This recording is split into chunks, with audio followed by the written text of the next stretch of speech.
So imagine for a second that you decide to remodel your kitchen. Okay, stressful, but sure. Right.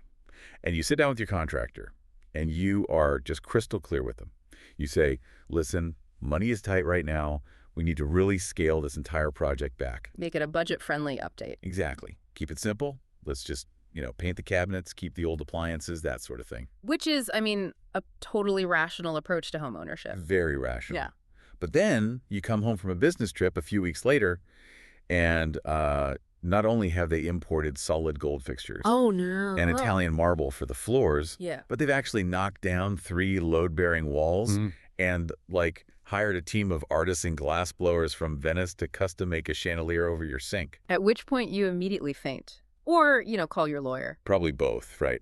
And then, with a completely straight face, the contractor hands you a bill for over $400 million. Which is just, it's insane. It is. And yet, that is exactly the scenario that played out in Hollywood back in 2011. Welcome to the Deep Dive. Today, we are bringing you along for a really fascinating look into the blockbuster hit Pirates of the Caribbean on Stranger Tides. Such a wild production to look back on. Absolutely. And we've gathered a massive stack of sources for you today. We're pulling from behind-the-scenes production data, deep dive video essays from the Nostalgia Critic and Jeremy Jans, and even, raw audience reviews from IMDb. To really get that full spectrum of reactions. Exactly, because the mission of this deep dive today is to unpack what I think is the ultimate Hollywood paradox. How did a movie that was explicitly mandated by a studio to be a streamlined, cheaper sequel? Cheaper being the key word there. Right. How did it become the most expensive film ever made at the time, deeply alienate both critics and fans, and yet somehow still manage to pillage over $1 billion at the global box office? It really is a masterclass in the friction between corporate mandates and actual production realities on the ground. Yeah. Because, saying you want a cheaper movie, that's easy. But actually stopping the momentum of a massive established franchise, one that fundamentally thrives on spectacle, is entirely different. Okay, let's unpack the sheer scale of the finances here first, because it really sets the stage for, everything that went wrong and right with this movie. So after the second and third Pirates movies, which were shot back-to-back. Right, Dead Man's Chest and At World's End. Yeah, and those cost over $300 million combined. So Disney basically put their foot down. The mandate came from the top, lower the budget. They demanded a shorter shooting schedule, fewer special effects, the whole 9 yards. Basically, they wanted to return to the roots of that very first film, The Curse of the Black Pearl. Exactly. Which, if you remember, was a relatively contained, straightforward pirate adventure. But the execution here completely defied that mandate. The net budget skyrocketed to $378.5 million. And wait, remember, that's just the net number. Right, the final tallied cost. Yeah. The total expenditures, before a UK tax rebate of about $32 million kicked in, were actually $410.6 million. Which is just a staggering amount of money. Making it, at that exact moment in history, literally the most expensive movie ever produced. So if the goal was to cut back, how do you accidentally spend $410 million? Well, the thing is, you don't spend it accidentally. You spend it systematically. Through a series of choices. Exactly. A series of highly ambitious, compounding logistical choices. So the first massive variable here was the camera technology. Oh, right, the 3D boom. Right. They didn't want to just convert the movie into 3D in post-production, which would have been the cheaper, more standard practice back then. They insisted on shooting natively in 3D. Which means using completely different rigs, right? Yeah, they used these improved, compact versions of the actual 3D cameras that James Cameron had just developed for Avatar. Well, wait, Avatar was shot in a highly controlled, air-conditioned studio environment in Los Angeles. Which makes a huge difference. For Pirates, they took these incredibly sensitive, state-of-the-art digital rigs and just drag them into the literal mud of the Hawaiian jungles. And onto the beaches of Puerto Rico. And straight into the unpredictable surf. That sounds like a technical nightmare. It was. When you bring that kind of highly delicate experimental technology into a humid, salty, totally unpredictable environment, your shooting schedule automatically inflates. Because things broke down. Exactly. Every single setup takes longer. And every time a camera malfunctions, that costs hundreds of thousands of dollars in crew idle time. You've got hundreds of people just standing around in a jungle waiting for a lens to get fixed. Wow. And it wasn't just jungles, right? They also filmed in London, which gets to Honestly, my favorite bizarre piece of logic in this whole production. The tax rebates. Yes. So you mentioned that $32 million UK tax rebate earlier. I was looking through the production notes, and the studio actually moved a massive chunk of the filming to historic UK locations, places like Hampton Court Palace and the old Royal Naval College, specifically to get that tax break. Right, trying to save money on paper. But it's like, okay, it's like deciding to save money on a family road trip by sleeping in your car, but then going out and buying a custom $500,000 luxury RV to do it in. That is a perfect analogy. Could. Because the mechanism of Hollywood tax rebates, it's this classic double-edged sword. Governments offer these massive credits, essentially saying, spend your production budget in our country, hire our local crews, and we'll refund you a large percentage of your costs. It sounds great. On a spreadsheet in a studio executive's office, it looks like free money. But the reality on the ground is entirely different. Right, because Hampton Court Palace isn't some soundstage in Burbank. Yeah. It's a fragile, literal, historic monument. Exactly. You can't just, drill into the walls to hang your lights. I'd imagine the curators would have a heart attack. Oh, absolutely. So you have to build these massive freestanding lighting rigs that don't touch the architecture at all. You have to navigate incredibly strict curfews. And worse than that, you're shooting a movie set in the 1700s right in the middle of modern-day London. Oh, man. So the background is just full of modern stuff. Exactly. So the studio issues this mandate for fewer special effects, but by choosing to shoot in the UK just to save money, they inherently require digital artists to paint out airplanes, modern buildings, and electrical wires in the background of almost every single outdoor shot. So the tax savings basically just evaporate. Completely. They vanish the moment you have to pay 10 different VFX companies to execute 11,112 visual effects shots. That is wild. And you add on to that the fact that Johnny Depp alone was paid a reported $55.5 million just to return as Jack Sparrow. They knew they needed him. Yeah, the studio fully realized the franchise was a ghost ship without him. But I mean, throwing $400 million of beautiful Hawaiian locations and a massive star salary, it doesn't mean anything if the characters don't have a cohesive reason to be there. Right. It all comes back to the script. And that's where the studio's keep it simple mandate completely unraveled the story. Because the foundational problem with the narrative was actually the source material they chose to adapt. Oh, the Tim Powers book. Yes. The writers, Ted Elliott and Terry Rossio, they wanted to create a standalone, quote-unquote, James Bond sort of thing. Fresh adventure. Exactly. Without all the heavy emotional baggage of Will Turner and Elizabeth Swann from the first three films. So they go out and buy the rights to this 1987 fantasy novel by Tim Powers called On Stranger Tides. And they strip out the original protagonist. They take the book's core elements, so Blackbeard, the Fountain of Youth, zombies. And they basically drop-kick Jack Sparrow right into the middle of it. Which just sounds like a recipe for a mess. It's functionally like trying to install a macOS operating system onto a custom-built Windows PC. Oh, I love that. The hardware looks like a computer, sure, but the underlying coding fundamentally rejects the installation. Tim Powers' novel has its own specific lore, its own pacing, its own internal logic. Right. And the pirate cinematic universe has a completely different tone and established mythology. When you try to weld them together like that, the seams are going to show. Yeah, and the seams didn't just show, they totally burst open. Our sources are incredibly united on how muddled this plot became. Like, the Nostalgia Critic pointed out in his deep dive that despite the promise of a simple, standalone adventure, the movie is bogged down with these incredibly complicated story threads. It really is. And Jeremy Jahns highlighted the structural nightmare of the climax. He said it was just absurdly overstuffed. Have you ever been to a potluck where everyone brings a main course and literally nothing goes together? Yes, a lot of heavy, clashing flavors. That is this climax. You have the Spanish Armada suddenly showing up to destroy the fountain for religious reasons. You have the British Navy, now led by a peg-legged Barbossa, seeking revenge. You've got Blackbeard's crew trying to save Blackbeard's life. And then you have Jack Sparrow just running around in the middle of all of it. Jahns argued there were easily two different factions that could have been cut out entirely. By the time you get to that final battle, everyone is fighting everyone, and the audience simply doesn't care who wins because the stakes are so fractured. It's a classic overcompensation trap, really. How so? Well, the writers removed legacy characters like Will and Elizabeth to lighten the load, right? Yeah, drop the dead weight. But dropping characters doesn't automatically create a cleaner story if you immediately replace them with four competing agendas. plus a brand new romantic subplot between a captive missionary and a mermaid. Oh yeah, I almost forgot about that subplot. Exactly. Instead of a cohesive narrative, the studio unintentionally engineered chaos because they wanted to hit every single demographic. Right, a romance for the teens, pirate lore for the hardcore fans, a dark villain for the action crowd. And the fans immediately felt that friction. Oh, totally. Looking through the IMDb reviews we pulled, the consensus is brutal.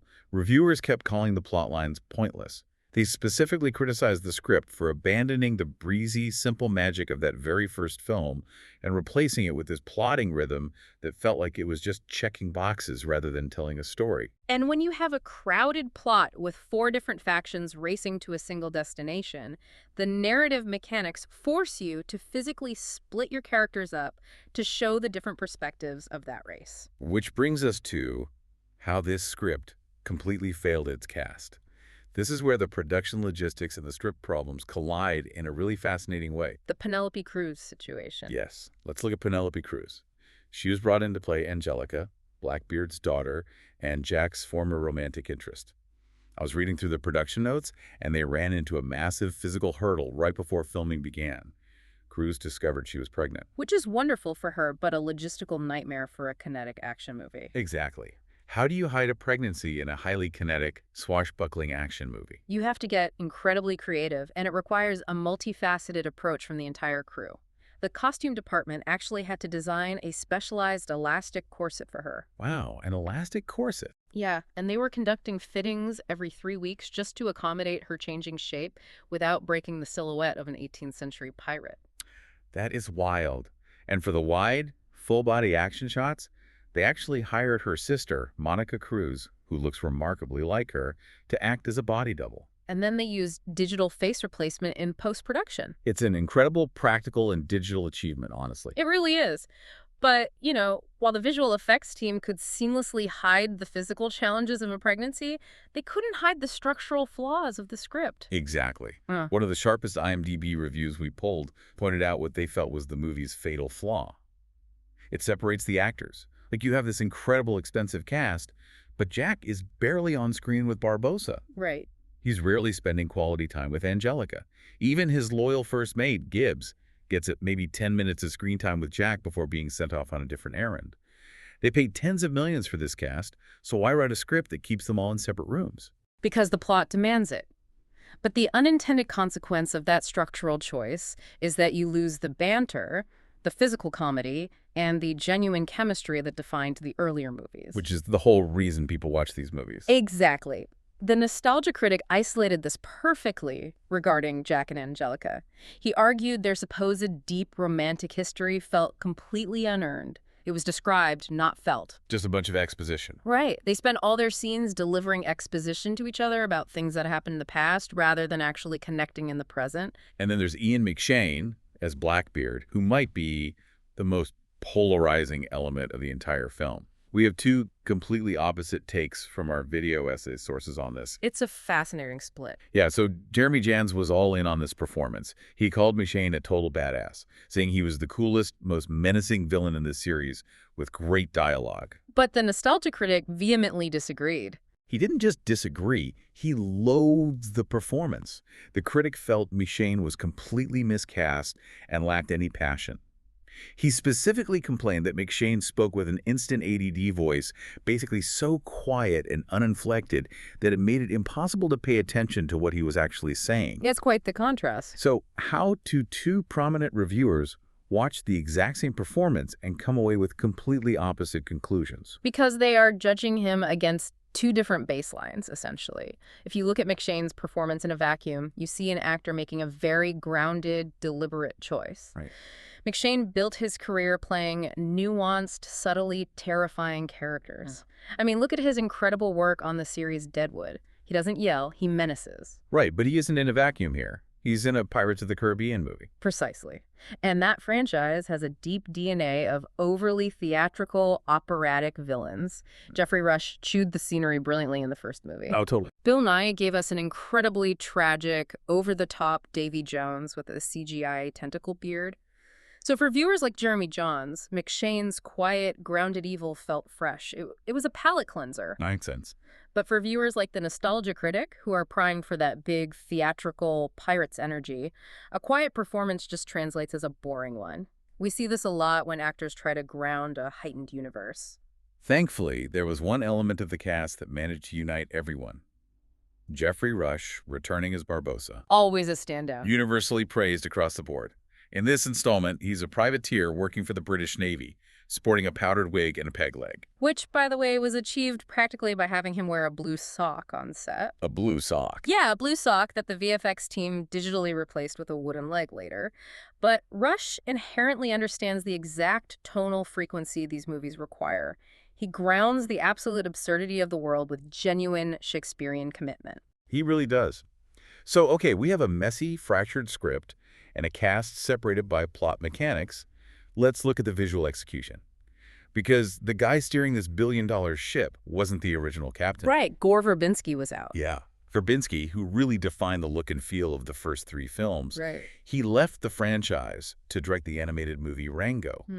So in his place, Disney brought in Rob Marshall, who is best known for directing the Oscar-winning musical Chicago. That is a fundamental shift in directorial philosophy. How so?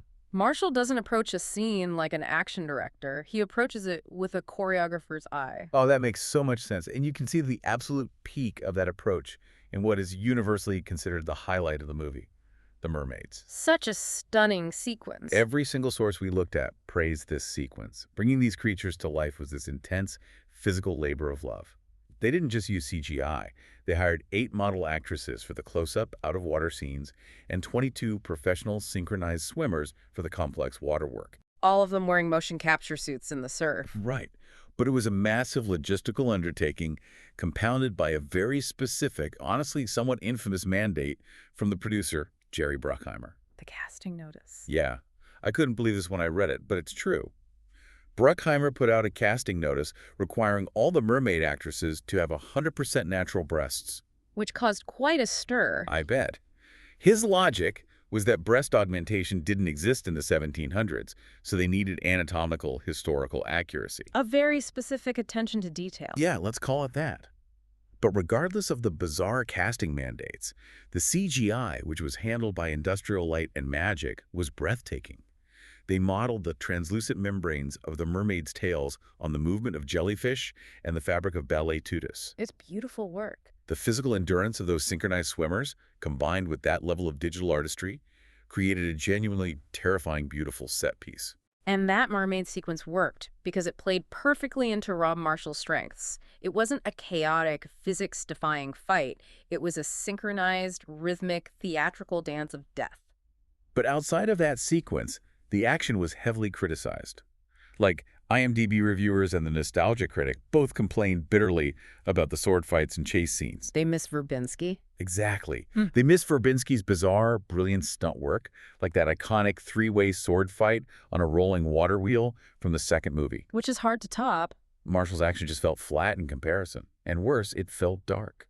The critic joked that the final Fountain of Youth set looked like the Amazon version of a public school fountain. Ouch. Right. Why did a $400 million movie look so muddy and cheap? It sounds like buying a state-of-the-art 3D TV, but then choosing to only watch movies shot in a dark closet. Well, to understand that, we have to look at the mechanism of those 3D cameras we discussed earlier. The Avatar rigs. Yes. Because shooting natively in 3D doesn't just mean strapping 2 cameras together side by side. You have to use something called a beam splitter. Okay, break that down for us. What does a beam splitter actually do? So imagine a mirrored rig that sits directly in front of the camera lenses. Its job is to literally split the incoming light into 2 separate streams, one angled for the left eye, one angled for the right eye. Okay, I follow. But because you are physically dividing the light, each lens is only receiving roughly half the brightness of a normal camera. Oh, wow. Yeah, so right out of the gate, before you even hit record, your movie is inherently 50% darker. So if you were shooting a movie set primarily at night, or under the dense canopy of a Hawaiian jungle, you are fighting a losing battle against the physics of light. That's incredible. And then you add the dark, polarized 3D glasses the audience has to wear in the theater, and you just compound the problem. Audiences were literally struggling to see the action because the technology used to capture it was suffocating the light. Okay, let's bring all these threads together because this is where the paradox fully reveals itself.